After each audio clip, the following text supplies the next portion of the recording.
Hello everyone and welcome to my YouTube channel. मेरा नाम है तोशिका। मैं एक चार्टर्ड अकाउंटेंट हूँ प्रोफेशन से, और ये मेरा फर्स्ट एवर यूट्यूब चैनल और फर्स्ट एवर यूट्यूब वीडियो है। थ्रू दिस चैनल मेरा एक ही एम है कि मैं टैक्सेशन को सिंप्लीफाई करूँ, फिनेंस के कंसेप्ट्स बता सकूँ प्रोफेशंस को, स्टूडेंट्स को, इन्वेस्टर्स के लिए। तो आज के इस वीडियो में मैं डिस्कस करने वाली हूँ मोस्ट इम्पॉर्टेंट टॉपिक जो हर एक म्यूचुअल फंड इन्वेस्टर के लिए इम्पॉर्टेंट है, that is mutual fund taxation. तो वेदर आपको इन्वेस्ट करना चाहिए through S I Ps, lump sum investments, understand करने हैं उसके टैक्स इम्प्लीकेशंस, सो ये वीडियो आपके लिए सो दैट आप एक बेटर फाइनेंशियल डिसीजन ले सको और अवॉइड कर सको कॉस्टली मिस्टेक्स। सो आज के इस वीडियो में मैं कवर करने वाली हूँ कुछ टॉपिक्स, जैसे कि types of mutual funds, short term capital gain, long term capital gain taxation of mutual fund, set of mechanism, budget 2026 का अमेंडमेंट, छोटू सा एक एसटीटी के रिलेटेड, डिविडेंड का टैक्सेशन क्या है म्यूचुअल फंड के ऊपर, और एसआईपी में इन्वेस्ट करने पे क्या टैक्सेबिलिटी होगी। तो लेट्स गेट स्टार्टेड। सबसे पहले देखेंगे types of mutual fund. So there are, I have listed on four types of mutual fund: equity, debt, hybrid, ELSS. So equity mutual fund वो होते हैं जिसमें 65% या उससे ज़्यादा इन्वेस्टमेंट इक्विटी शेयर्स में होते हैं। इसमें हाई मार्केट रिस्क होता है, लॉन्ग टर्म रिटर्न पोटेंशियल होता है, मीन्स बेनिफिशियल होता है।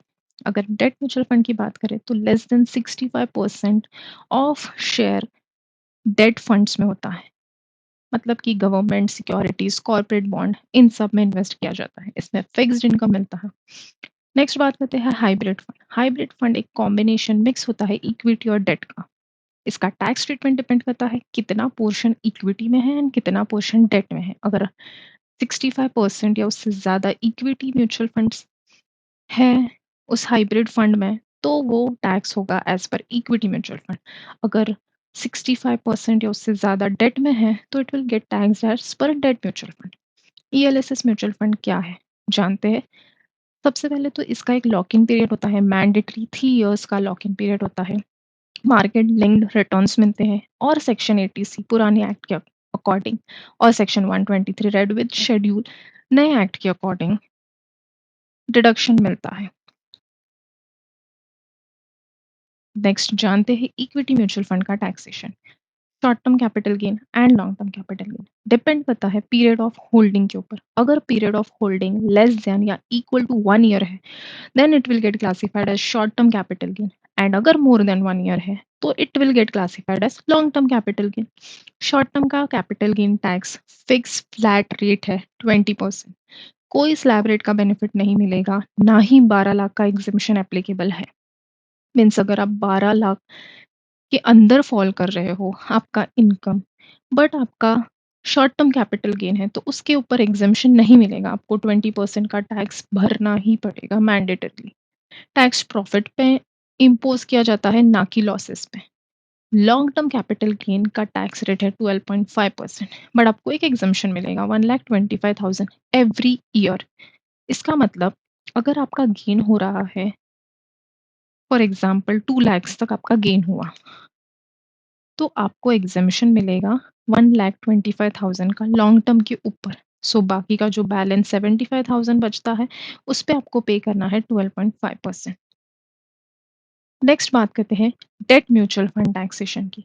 सो अगर आप इन्वेस्टमेंट कर रहे हो 1 अप्रैल 2023 के बाद, उसके बाद से शॉर्ट टर्म और लॉन्ग टर्म का कंसेप्ट निकल चुका है डेट म्यूचुअल फंड के लिए, ना ही इंडेक्सेशन का बेनिफिट मिलेगा, सीधा स्लैब रेट पे टैक्स होगा। आपके बाकी के इनकम्स के साथ कंबाइन किया जाएगा, जैसे आपकी सैलरी इनकम है, एफडी इंटरेस्ट, अदर इनकम, कुछ भी इनकम है, सब कंबाइन किया जाएगा, एंड स्लैब रेट के ऊपर टैक्स, जिस भी स्लैब में आप फॉल करते हो उस स्लैब के अकॉर्डिंग आपका टैक्स किया जाएगा। अगर आपका टोटल इनकम 12 लाख से कम है तो आपको कोई टैक्स नहीं भरना पड़ेगा। अगर 12 लाख से ज़्यादा है तो स्लैब रेट्स एप्लीकेबल हो जाएंगे। नेक्स्ट बात करते हैं हाइब्रिड फंड्स की। हाइब्रिड फंड में सबसे पहले तो अभी तक हमने देखा इक्विटी और डेट में होल्डिंग पीरियड 12 मंथ का था, बट इसमें होल्डिंग पीरियड 24 मंथ्स का होगा। अगर 24 मंथ्स तक अगर आप होल्ड कर रहे हो या उससे कम टाइम लिमिट तक होल्ड कर रहे हो तो short term capital gain consider किया जाएगा और ये स्लैब रेट्स में फॉल हो जाएगा। मीन्स स्लैब रेट के अकॉर्डिंग टैक्स होगा।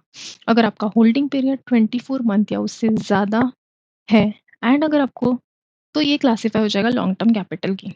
मीन्स 12.5% टैक्स रेट एप्लीकेबल होगा। बट एक इम्पॉर्टेंट पॉइंट, इसमें 1,25,000 का जो एग्जम्पशन है वो अवेलेबल नहीं है।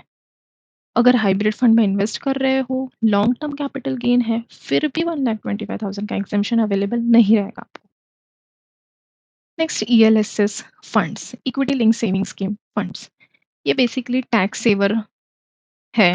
इसमें 1.5 लाख एनुअली आपको एटीसी का डिडक्शन मिल जाता है। मैंडेटरी लॉकिंग होता है 3 साल का।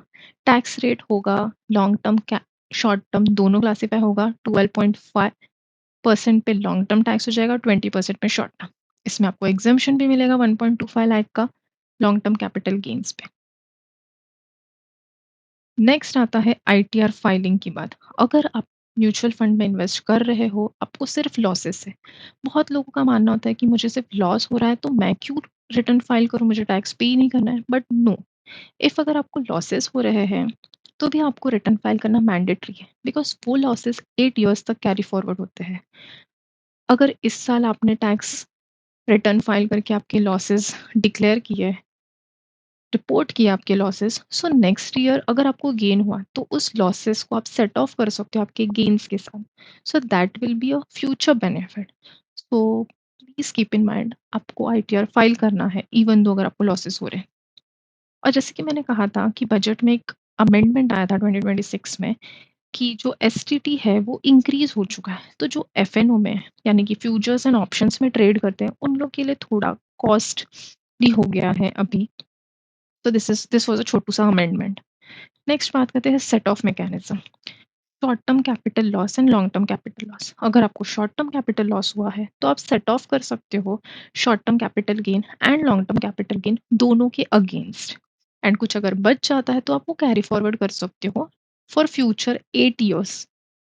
But long term capital loss की बात करें तो वो सिर्फ आप सेट ऑफ कर सकते हो लॉन्ग टर्म कैपिटल गेन के साथ। शॉर्ट टर्म कैपिटल गेन के साथ आप नहीं कर सकते हो। एंड कुछ बच जाता है then you can carry forward it for future 8 years. Next बात करते हैं, अगर म्यूचुअल फंड में इन्वेस्ट किया आपको डिविडेंड मिल रहा है तो how it will gate taxed. Simple है, स्लैब रेट्स पे टैक्स होगा। जिस भी स्लैब में आप फॉल कर रहे हो उस स्लैब रेट के अकॉर्डिंग आपका टैक्स किया जाएगा। एंड अगर आप 12 लाख के अंडर फॉल करें, मीन्स आपका जो इनकम है 12 लाख या उससे कम है, तो आपको रिबेट का बेनिफिट मिल जाएगा। मीन्स आपको कोई टैक्स पे नहीं करना पड़ेगा। टीडीएस का थ्रेशोल्ड अगर देखें तो इफ 10,000 से ऊपर आपको डिविडेंड इनकम मिल रहा है तो 10% के रेट पे टीडीएस भी डिडक्ट किया जाएगा आपका। नेक्स्ट, बहुत important, systematic investment plan, SIP, जिसमें आजकल मेजॉरिटी पीपल इन्वेस्ट करते हैं। एंड इसका टैक्सेशन बहुत लोग नहीं समझ पाते, सो मैं एक सिंपल वे में आपको समझाऊंगी। इसका taxation first in first out basis, यानी कि फीफो बेसिस के अकॉर्डिंग किया जाता है।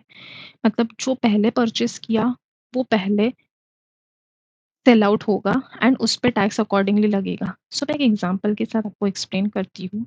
अगर आपने जैन 2025 से लेके मार्च 2025 तक आपने इन्वेस्ट किया एक म्यूचुअल फंड में सिस्टमैटिक बेसिसली 5,000 एवरी मंथ, और आपको यूनिट्स मिली 10 एवरी मंथ। 5,000 इन्वेस्टमेंट में 10 यूनिट्स मिली आपकी, ठीक है। तो आपकी कुल मिला के 120 यूनिट्स मिली 12 महीने में। अभी मुझे 100 यूनिट्स सेल ऑफ करनी है। तो ये 100 यूनिट्स कौन से मंथ की यूनिट्स में से सेल ऑफ होगी, तो ये फीफो बेसिस फॉलो करेगा। तो जो मैंने जैन में परचेस किया था वो पहले सेल आउट होगा एंड जो मैंने बाद में परचेस किया है वो बाद में सेल ऑफ होगा। तो अब इसका टैक्सेशन कैसे होगा। फॉर एग्जांपल मैं मई में सेल आउट कर रही हूँ, मैं 2026 में मैं सेल कर रही हूँ, तो इसको जैन की यूनिट्स को लॉन्ग टर्म कैपिटल गेन में टैक्सेशन होगा। और जो मैंने अप्रैल मई 2025 में परचेस किया रहेगा उस यूनिट्स को शॉर्ट टर्म कैपिटल गेन में क्लासिफाई किया जाएगा। So accordingly long term capital का रेट एप्लीकेबल होगा कुछ यूनिट्स के लिए एंड कुछ यूनिट्स के लिए शॉर्ट टर्म कैपिटल गेन का रेट एप्लीकेबल होगा। तो फीफो याद रखना है, फर्स्ट इन फर्स्ट आउट, उस बेसिस पे एसआईपी टैक्स की जाती है। तो I hope I have covered every topic जो मैंने स्टार्ट में डिस्कस की थी। तो अगर आपने यहाँ तक वीडियो देख लिया है तो thank you so much for watching this video, and that's it for today's video. अगर आपको अच्छा लगा ये वीडियो तो प्लीज़ लाइक करना, अपने दोस्तों के साथ, फैमिलीज़ के साथ शेयर करना और सब्सक्राइब करना मेरे यूट्यूब चैनल को। Thank you.